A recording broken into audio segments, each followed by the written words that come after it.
Low ಬಜೆಟಲ್ಲಿ ಯಾವ ರೀತಿ ಅಟ್ಟಣಿಗೆ ಮಾಡ್ಕೊಂಡಿದ್ದೀವಿ, ಯಾವ್ಯಾವ ಮೆಟೀರಿಯಲ್ಸ್ ಯೂಸ್ ಮಾಡಿದ್ದೀವಿ, ಮತ್ತು ಮೆಟೀರಿಯಲ್ಸ್ ಯಾವ ರೀತಿ ಸೆಲೆಕ್ಟ್ ಮಾಡ್ಕೋಬೇಕು, ಇದಕ್ಕೆ ಎಷ್ಟು ಖರ್ಚಾಗಿದೆ, ಎಷ್ಟು ಖರ್ಚು ಬರುತ್ತೆ, ಅಟ್ಟಣಿಗೆ ಮೇಲೆ ಬಿಡೋದ್ರಿಂದ ಏನು ಅನುಕೂಲಗಳಾಗತ್ತೆ, ನೆಲದ ಮೇಲೆ ಬಿಟ್ಟು ಸಾಕ್ಬೋದಲ್ವಾ, ಅಟ್ಟಣಿಗೆ ಏನಕ್ಕೆ ಬೇಕಾಗತ್ತೆ ಅನ್ನೋ ಕ್ವೆಶನ್ ಬರುತ್ತೆ.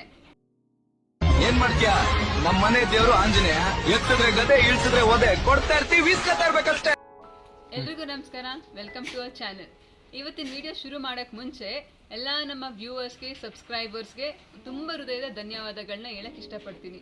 ಲಾಸ್ಟ್ ವಿಡಿಯೋ ನಾವೇನು ಆಹಾರದ ಬಗ್ಗೆ ಹಾಕಿದ್ವಿ ಅದು ತುಂಬ ಒಳ್ಳೆ ಮಟ್ಟದಲ್ಲಿ ವ್ಯೂಸ್ ಹೋಗಿದೆ. ಸೊ ಹಂಗಾಗಿ ಎಲ್ಲ ನಮ್ಮ ಸಬ್ಸ್ಕ್ರೈಬರ್ಸ್ಗೂ ಮತ್ತು ಎಲ್ಲ ನೋಡ್ತಾ ಇರೋ ಎಲ್ಲ ವ್ಯೂವರ್ಸ್ಗೂ ತುಂಬ ಥ್ಯಾಂಕ್ಸ್. ಹೀಗೆ ನಮ್ಮ ಚಾನಲ್ನ ಸಪೋರ್ಟ್ ಮಾಡ್ತಾ ಇರಿ. ನೀವೊಂದು ಏನೋ ನಿರೀಕ್ಷೆ ಇಟ್ಕೊಂಡು ನಮ್ಮ ಚಾನಲ್ಗೆ ಬಂದು ವೀಡಿಯೋಸ್ ನೋಡ್ತೀರಾ, ಆ ನಿರೀಕ್ಷೆ ಎಲ್ಲೂ ಸುಳ್ಳಾಗಲ್ಲ ಅಂತ ಹೇಳ್ತಾ ಒಳ್ಳೆ ಉಪಯುಕ್ತವಾದ ಮಾಹಿತಿಗಳ ವಿಡಿಯೋಸ್ ಕೊಡೋದ್ರ ಬಗ್ಗೆ ಗ್ಯಾರಂಟಿ ಕೊಡ್ತೀನಿ. ಇದೇ ಥರ ಸಪೋರ್ಟ್ ಮಾಡ್ತಾ ಇರಿ. ಈಗ ಹೊಸದಾಗಿ ಯಾರು ನಮ್ಮ ಚಾನಲ್ ನೋಡ್ತಾ ಇದ್ದೀರಾ, ಚಾನಲ್ ಸಬ್ಸ್ಕ್ರೈಬ್ ಮಾಡ್ಕೊಳ್ಳಿ, ಹಾಗೆ ಬೆಲ್ ಬಟನ್ ಕ್ಲಿಕ್ ಮಾಡಿ.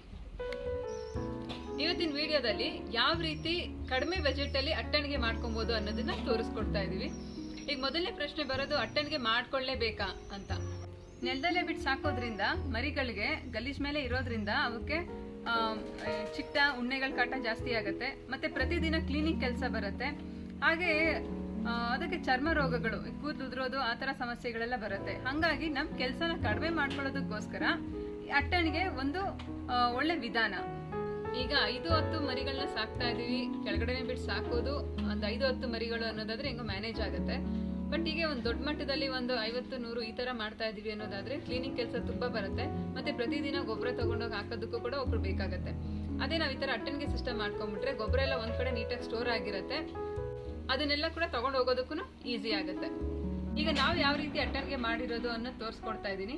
ಇಲ್ಲಿ ಯಾವ ಮೆಟೀರಿಯಲ್ಸ್ ಯೂಸ್ ಮಾಡಿದ್ದೀವಿ, ಮತ್ತೆ ಮೆಟೀರಿಯಲ್ ಸೆಲೆಕ್ಷನ್ ಹೇಗಿರಬೇಕು, ಮತ್ತೆ ಅದ್ರ ಕಾಸ್ಟ್, ಪ್ರತಿಯೊಂದು ಮಾಹಿತಿ ಕೂಡ ಕೊಡ್ತಾ ಇದ್ದೀನಿ. ವಿಡಿಯೋ ಎಲ್ಲೂ ಮಿಸ್ ಮಾಡಬೇಡಿ, ಕಂಪ್ಲೀಟ್ ಆಗಿ ನೋಡಿ. ನಿಮಗೆ ನೆಕ್ಸ್ಟ್ ನೀವು ಮಾಡಿಸ್ಕೋತೀರಿ ಅನ್ನೋದಾದರೆ ಇದು ನಿಮ್ಗೆ ತುಂಬ ಹೆಲ್ಪ್ಫುಲ್ ಆಗ್ಬೋದು. ಈಗ ಮೆಟೀರಿಯಲ್ಸ್ ಏನೇನು ಬೇಕು ಅಂತ ನೋಡೋಣ. ಮೊದಲನೇದಾಗಿ ಇಟ್ಕೆ ಅಥವಾ ಬ್ಲಾಕ್ಸ್, ಪಿಲ್ಲರ್ಗಳು ಕಟ್ಕೊಳ್ಳೋದಕ್ಕೆ. ನೆಕ್ಸ್ಟ್ ಸಾರ್ವೆ ಮರಗಳು ಬೇಕಾಗತ್ತೆ. ಇಲ್ಲಿ ಸಾರ್ವೆ ಮರ ಅಥವಾ 3x3 ಸೆಕ್ಷನಲ್ಲಿ ನೀಲಗಿರಿ ಮರನ ಯೂಸ್ ಮಾಡ್ಕೋಬೋದು, ನೀಲಗಿರಿ ರೀಪರ್ಗಳು. ನೆಕ್ಸ್ಟ್ ಕಬ್ನ, ಇಲ್ಲಿ 1x1 ಕಬ್ನ ಯೂಸ್ ಮಾಡಿರೋದು ನಾವೆಲ್ಲ ಕಡೆ. ಇದು ಜಿಂಕ್ ಶೀಟ್ ಫೀಡರ್ಗೆ ಹಾಕೋದಕ್ಕೆ, ಇಲ್ಲ ನೀವು ಫೈಬರ್ ಶೀಟ್ ಕೂಡ ಯೂಸ್ ಮಾಡ್ಕೋಬೋದು. ಮತ್ತು 3 ಇಂಚ್ SS ಮಳೆಗಳು, ಹಾಗೆಯೇ 1 ಇಂಚ್ ಸ್ಕ್ರೂ, ಇದು ಫೀಡರ್ನ ಫಿಟ್ ಮಾಡೋದಕ್ಕೆ ಬೇಕಾಗುತ್ತೆ. ಮತ್ತಿದು 1 ಇಂಚ್ ಕಬ್ಬಿಣದ ಸ್ಟ್ರೈಪ್ಸ್ಗಳು. ರೀಪರ್ಗಳನ್ನ ಆದಷ್ಟು ನೀಲಗಿರಿ ಮರದ್ದೇನೆ ಸೆಲೆಕ್ಟ್ ಮಾಡ್ಕೊಂಡ್ರೆ ಒಳ್ಳೆಯದು. ನೀಲಗಿರಿ ತುಂಬ ಬಾಳಿಕೆ ಬರುತ್ತೆ. ಬೇರೆ ಮರಗಳೆಲ್ಲ ಒಂದು 2-3 ವರ್ಷ ಆದಮೇಲೆ ಬೆಂಡಾಗೋ ಚಾನ್ಸಸ್ ಇರುತ್ತೆ. ನೀಲಗಿರಿ ನೀರು ಬಿದ್ದಷ್ಟು ಗಟ್ಟಿ ಆಗುತ್ತೆ. ಸೊ ನೀಲಗಿರಿನೇ ಉಪಯೋಗಿಸೋದಕ್ಕೆ ಸಜೆಸ್ಟ್ ಮಾಡ್ತೀನಿ. ಇದು ಯಾವ ಸೆಕ್ಷನಲ್ಲಿ ಮರ ಕಟ್ ಮಾಡಿಸ್ಬೇಕು ಅಂತ ಅಂದರೆ, 3 ಇಂಚ್ ಅಗಲಕ್ಕೆ 1.5 ಇಂಚ್ ದಪ್ಪ, ಈ ಸೆಕ್ಷನಲ್ಲಿ ಮರ ಕಟ್ ಮಾಡಿಸಿರೋದು. ಯಾವ ಹೈಟ್ಗೆ ನೀವು ಅಟ್ಟಣಿಗೆ ಮಾಡ್ಕೋತಾ ಇದ್ದೀರಾ ಅದನ್ನ ನೋಡಿಕೊಂಡು ಮೊದಲು ಪಿಲ್ಲರ್ ಹಾಕೋಬೇಕಾಗತ್ತೆ.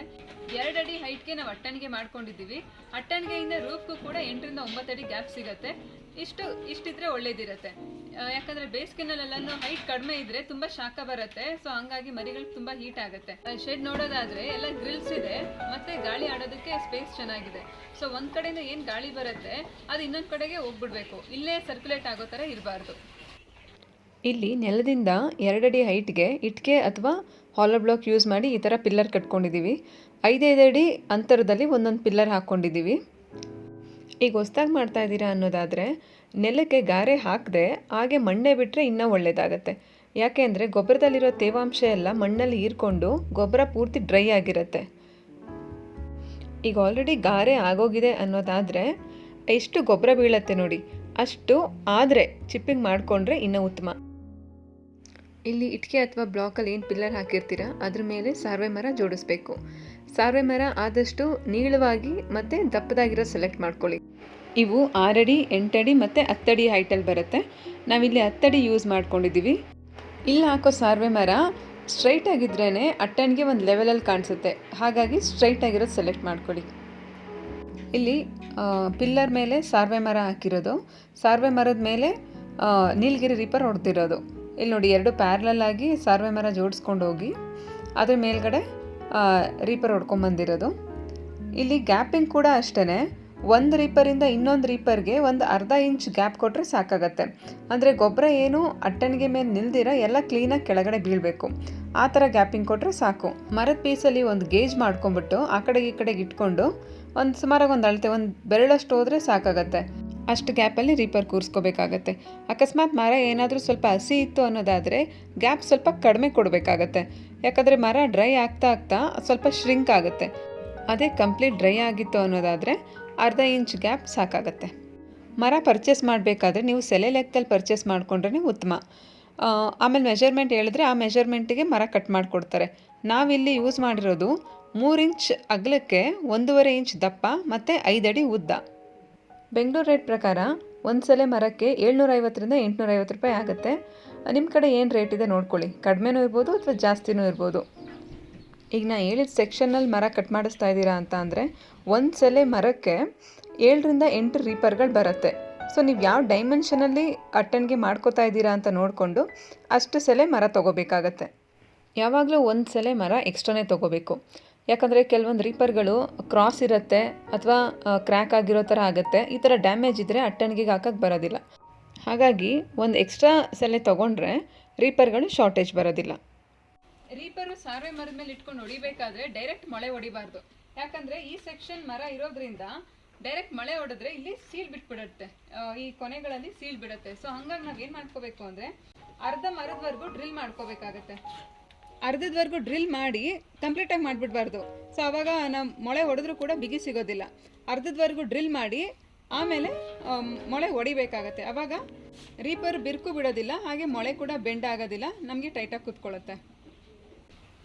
ಸಾರ್ವೆ ಮರದ ಮೇಲೆ ರೀಪರ್ ಎಲ್ಲ ಹೊಡ್ಕೊಂಡಾದ್ಮೇಲೆ ಲೆಗ್ಗಳು ಫಿಕ್ಸ್ ಮಾಡಬೇಕಾಗತ್ತೆ. ಇದು ನಾವು 1x1 ಕಬ್ನ ತಗೊಂಡಿರೋದು. ಈಗ ಆಲ್ರೆಡಿ 5 ಅಡಿ ಗ್ಯಾಪಲ್ಲಿ 5 ಅಡಿಗೆ ಒಂದು ಪಿಲ್ಲರ್, ಇನ್ನೊಂದು ಪಿಲ್ಲರ್ 5 ಅಡಿಗೆ ಹಾಕ್ಕೊಂಡಿದ್ದೀವಿ. ಒಂದೊಂದು ಪಿಲ್ಲರ್ಗೂ ಈ ಥರ ಲೆಗ್ ಫಿಕ್ಸ್ ಮಾಡಬೇಕಾಗತ್ತೆ. ಆ ಪಿಲ್ಲರ್ಗೊಂದು ಲೆಗ್ ಹಾಕಿದ್ದೀವಿ, ಇಲ್ಲಿಗೊಂದು ಲೆಗ್ ಹಾಕಿದ್ದೀವಿ. ಈ ಒಳಗಡೆ ಲೆಗ್ ಬಂದು 5 ಅಡಿಗಿದೆ, ಇದು ಬಂದು 3 ಅಡಿಗಿದೆ. ಸೊ ಈ ಫೀಡರು ನಮಗೆ 1.5 ಅಡಿಗಿದೆ. ಮತ್ತು ಈ ಅಟ್ಟಣಿಗೆ ಮೇಲಿಂದ ಮಡಿಯಲ್ಲಿ ನಿಂತ್ಕೊಳ್ಳುತ್ತಲ್ಲ, ಈ ಫೀಡರ್ಗೆ ಮತ್ತು ಅಟ್ಟಣಿಗೆಗೆ 1/4 ಅಡಿ ಜಾಗ ಇರಬೇಕಾಗತ್ತೆ. ಅಂದರೆ ಅಟ್ಟಣಿಗೆಯಿಂದ ಮೇಲಕ್ಕೆ 1/4 ಅಡಿಗೆ ಫೀಡರ್ ಇಡಬೇಕಾಗತ್ತೆ. ಫೀಡರ್ಗೆ ಇದು ಜಿಂಕ್ ಶೀಟ್ ಅಂತ ಬರುತ್ತೆ. ಈ ಜಿಂಕ್ ಶೀಟ್ ಯೂಸ್ ಮಾಡಿರೋದು. ಈ ಶೀಟ್ನ 2 ಅಡಿಗೆ ಕಟ್ ಮಾಡ್ಕೋಬೇಕು. 2 ಅಡಿ ಕಟ್ ಮಾಡಿಕೊಂಡು ಇದು ಕರು ಬಂದಿರೋದ್ರಿಂದ 1.5 ಅಡಿಗೆ ಅದು ಶ್ರಿಂಕ್ ಆಗುತ್ತೆ. ಕಟ್ ಮಾಡ್ಕೊಳ್ಳೋ ಶೀಟ್ನ 2 ಅಡಿಗೆ ಕಟ್ ಮಾಡ್ಕೋಬೇಕಾಗತ್ತೆ. ಸೊ ಇದು ಜಿಂಕ್ ಶೀಟ್ ಯೂಸ್ ಮಾಡಿರೋದು. ಏನಾದರೂ ಸೈಲೇಜ್ ಏನಾದರೂ ಹಾಕ್ತೀವಿ ಅನ್ನೋದಾದರೆ ಅದರಲ್ಲೆಲ್ಲ ಸ್ವಲ್ಪ ಮಾಯ್ಶ್ಚರ್ ಇರುತ್ತೆ, ಹಂಗಾಗಿ ಈ ಶೀಟು ಸ್ವಲ್ಪ ತುಕ್ಕಿಡಿಯೋ ಚಾನ್ಸಸ್ ಇರುತ್ತೆ. ಸೊ ಹಂಗಾಗಿ ನಾವು ನೆಕ್ಸ್ಟ್ ಮಾಡ್ಕೊಳ್ಳೋದು ಈ ಥರ ಫೈಬರ್ ಶೀಟ್ ಯೂಸ್ ಮಾಡಿದ್ದೀವಿ.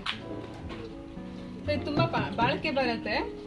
ಈ ಫೈಬರ್ ಶೀಟು ನಿಮಗೆ ಸಿಗತ್ತೆ ಅನ್ನೋದಾದರೆ ಫೈಬರ್ ಶೀಟ್ ಯೂಸ್ ಮಾಡ್ಕೊಂಡ್ರೆ ಒಳ್ಳೆಯದು.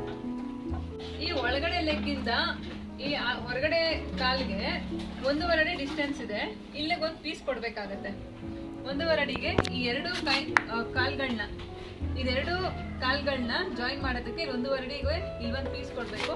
ಮತ್ತೆ ಮೇಲ್ಗಡೆಗೂ ಅದೇ ಥರ ಇಲ್ಲೊಂದು ಪೀಸು ಇಲ್ಲೊಂದು ಪೀಸ್ ಕೊಡಬೇಕಾಗುತ್ತೆ. ಏನಕ್ಕೆ ಅಂದರೆ ಇವೆರಡು ಲೆಗ್ಗಳನ್ನ ಜಾಯಿನ್ ಮಾಡೋದಕ್ಕೆ. ಇದು ಕಬ್ಬಿಣದ ಸ್ಟ್ರೈಪ್ಸು 1 ಇಂಚಿಗೆ ಸಿಗತ್ತೆ. ಇದನ್ನ ಈ ಥರ ಯು ಶೇಪಲ್ಲಿ ಬೆಂಡ್ ಮಾಡಿಕೊಂಡು ಫೀಡರ್ಗೆ ಸಪೋರ್ಟಿವ್ ಆಗಿ ಕೊಡಬೇಕು. ಇದು ಫೀಡರ್ ಕೆಳಗೆ ಅಟ್ಟಣಿಗೆ ಕಡೆ ಈ ಥರ ನೀವು ಪೀಸ್ಗಳನ್ನ ಕೊಡಬೇಕಾಗತ್ತೆ. ಯಾಕಂದರೆ ಸಣ್ಣ ಮರಿಗಳು ಇಲ್ಲಿ ಕುತ್ಕೊಂಡ್ರೆ ಇಲ್ಲಿಂದ ಆಚೆಗೆ ಬರೋ ಚಾನ್ಸಸ್ ಇರುತ್ತೆ. ಸೊ ಅದು ಬರಬಾರ್ದು ಅಂತ ಅನ್ನೋದಕ್ಕೆ ಇಲ್ಲಿ ಈ ಥರ ಕಬ್ಬಿಣದ ಪೀಸ್ಗಳು ಕೊಟ್ಕೊಂಡ್ರೆ ಅವು ಬರೋದಕ್ಕೆ ಸಾಧ್ಯ ಇರೋದಿಲ್ಲ. ಇಲ್ಲಿ ಫೀಡರಿಂದ ಮೇಲ್ಗಡೆಗೆ 1 ಅಡಿ ಗ್ಯಾಪಲ್ಲಿ ಈ ಥರ ರಾಡ್ಗಳು ಕೊಡಬೇಕು. ಯಾಕಂದರೆ ಇಲ್ಲಿ ಜಾಗ ಜಾಸ್ತಿ ಆದರೆ ಮರಿಗಳೆಲ್ಲ ಫೀಡರ್ ಒಳಕ್ಕೆ ಬಂದ್ಬಿಡತ್ತೆ, ಫೀಡರಲ್ಲೆಲ್ಲ ಗಲೀಜು ಮಾಡುತ್ತೆ. ಸೊ ಹಂಗಾಗಿ ಬರೀ ಅದು ಕತ್ತೂರಿಸಿ ಮೇವು ತಿನ್ನಬೇಕು. ಆ ಥರ ಇಷ್ಟು ಗ್ಯಾಪ್ ಕೊಟ್ಕೊಂಡು 1 ಅಡಿ ಗ್ಯಾಪ್ ಕೊಟ್ಟರೆ ಸಾಕಾಗತ್ತೆ. ಇಲ್ಲಿ ಎಂಟ್ರೆನ್ಸ್ ಏನು ಗೇಟ್ ಕೊಟ್ಕೋತೀರಾ ಅದು ಆದಷ್ಟು ನಿಮ್ಮ ಕಡೆಗೆ ಬರೋ ಥರ ಗೇಟ್ ಮಾಡ್ಕೋಬೇಕಾಗತ್ತೆ. ಅದು ಯಾವಾಗಲೂ ನಿಮ್ಮ ಕಡೆಗೆ ಬರೋ ಥರ ಗೇಟ್ ಇಟ್ಕೊಂಡ್ರೆ ಒಳ್ಳೆಯದು. ಯಾಕಂದ್ರೆ ಮರಿ ಹತ್ಸುವಾಗಲಿ ಇಳಿಸೋವಾಗಲಿ ಇದು ಒಂದು ಕಡೆಗೆ ಹೋಗಿ ನಿಂತ್ಕೊಳ್ಳೋ ಥರ ಗೇಟ್ ಇಟ್ಬಿಡ್ಬೇಕು. ಎಲ್ಲೂ ಅಡ್ಡ ಬರದೇ ಇರೋ ಥರ ಆದಷ್ಟು ಒಂದು ಕಡೆ ನಿಂತ್ಕೊಳ್ಳೋ ಥರ ಗೇಟ್ ಮಾಡಿಕೊಂಡ್ರೆ ಒಳ್ಳೆಯದು. ನಾವು ಅಟ್ಟಣಿಗೆ ಮಾಡ್ಕೊಂಡಿರೋ ಮೆಜರ್ಮೆಂಟ್ ಬಂದು 6 ಅಡಿ ಅಗಲ, 26 ಅಡಿ ಉದ್ದ. ಈ ಮೆಜರ್ಮೆಂಟಲ್ಲಿ ನಮಗೆ 33ರಿಂದ 35 ಮರಿಗಳು ನಿಲ್ಲಿಸ್ಬೋದು, ಆ ಸಣ್ಣ ಮರಿಗಳಾದರೆ. ಇನ್ನೂ ಸ್ವಲ್ಪ ಜಾಗ ಫ್ರೀ ಆಗಿರಲಿ ಮರಿಗಳಿಗೆ ಅನ್ನೋದಾದರೆ 30ರಿಂದ 32 ಅಂತ ಲೆಕ್ಕ ತಗೊಳ್ಳಿ. ಇಷ್ಟು ಮರಿಗಳು ಆರಾಮಾಗಿ ಮೇಯಿಸ್ಬೋದು. ಇದರಲ್ಲಿ ನಾವು 4.5 ಅಡಿ ಅದು ನಿಂತ್ಕೊಳ್ಳೋಕೆ ಜಾಗ ಬಿಟ್ಟಿದ್ದೀವಿ. ಅಂದರೆ ನೀವು ರೀಪರ್ ತಗೋಬೇಕಾಗಿರೋದು 5 ಅಡಿಗೆ ಕಟ್ ಮಾಡಿಸ್ಕೋಬೇಕು ರೀಪರು.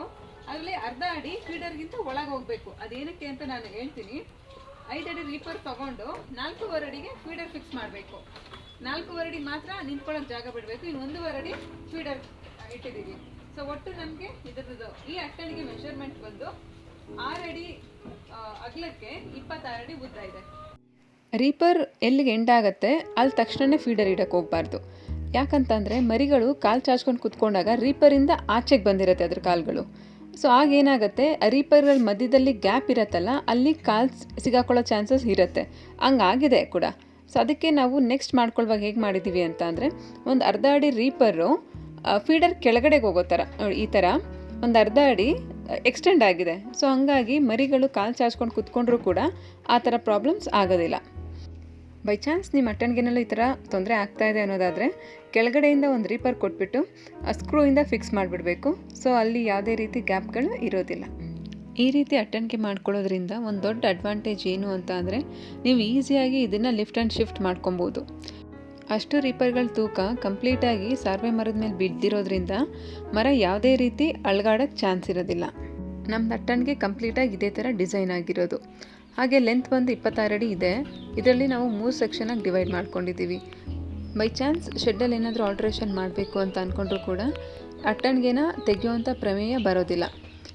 ಈವನ್ ರೀಪರ್ನೂ ಕೂಡ ತೆಗೆಯೋದು ಬೇಕಾಗಿಲ್ಲ. ಸಾರ್ವೆ ಮರಗಳನ್ನ 4 ಕಾರ್ನರಲ್ಲೂ 4 ಜನ ಇಟ್ಕೊಂಡು ಈಸಿಯಾಗಿ ಶಿಫ್ಟ್ ಮಾಡ್ಕೊಂಬಿಡ್ಬೋದು.